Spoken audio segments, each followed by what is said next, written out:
మతిలగ్నర్ గ్రామంలో ఈ కల్వరి ప్రార్థన మందిరంలో తండ్రి మాకు ఇచ్చిన ఈ గొప్ప సమయాన్ని బట్టి, ఈ కల్వరి ప్రార్థన మందిరాన్ని బట్టి అయ్యా నీకే కృతజ్ఞత స్తోత్రములయ్యా.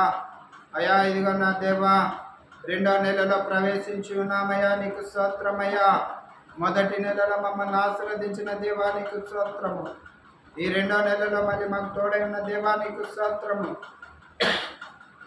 అయ్యా మతిలగ్నర్ గ్రామంలో ఉన్న ప్రతి కుటుంబాన్ని జ్ఞాపకం చేసుకోండి అయ్యా. ప్రతి కుటుంబాన్ని జ్ఞాపకం చేసుకోండి. ప్రతి కుటుంబంలో ఉన్న అవసరతలను జ్ఞాపకం చేసుకోండి అయ్యా. సమస్యల్లో ఉన్న బిడ్డల కొరకు ప్రార్థిస్తున్నా, ఇరుకుల ఇబ్బందుల్లో ఉన్న బిడ్డల కొరకు ప్రార్థిస్తున్నా, కష్టాల్లో ఉన్న బిడ్డల కోసం ప్రార్థిస్తున్నా, దుఃఖంలో ఉన్న బిడ్డల కోసం ప్రార్థిస్తున్నాను. సహాయం చేయ్యా అయ్యా. చదువుకుంటున్న బిడ్డల కొరకు అయ్యా, యవనస్తులైన బిడ్డల కొరకు అయ్యా, ప్రతి కుటుంబాల కొరకు విజ్ఞాపన చేస్తున్నాను. వారిని వారి చేతి పనులను దీవించి ఆశీర్వదించమని ప్రార్థిస్తున్నాను.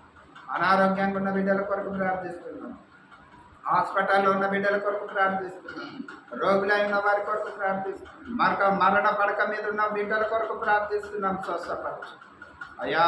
ఎంతమంది అయితే ఈ భూమిపైన నీ బిడ్డలైన వారు ఇదిగో తండ్రి ప్రభా, ఎంతమంది పరిచయం అయింది ఈ మందిర సరిహద్దులలో తండ్రి, సహాయం చేసి కల్వరి ప్రార్థన మందిరాన్ని ప్రోత్సహించిన తండ్రి, వారిని, వారి బిడ్డని, వారి గర్భఫలమైన బిడ్డని, వారి చేతి పనిని, వారి వ్యవసాయాన్ని, పాడి పంటని, వారి రెక్కల కష్టార్జితాన్ని ఆశీర్వదించమని ప్రార్థిస్తున్నాం అయ్యా. ఏ తెగులు వారి గృహాలకు రాకుండా నీ రక్షణ దయచేయండి అయ్యా.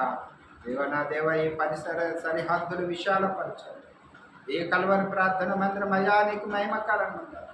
అనేకమైన కుటుంబాలకు ఆశీర్వాదకరంగా ఉండాలి. సహాయం చేయండి.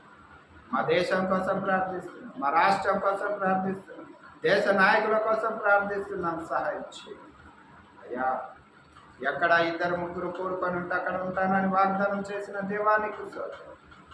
ఇదిగో నా దేవ, నీ కుమారుడు ఏ ఆశతో వచ్చి ఉన్నాడు, ఆశపడ్డ ప్రాణాన్ని తృప్తిపరిచే దేవుడు.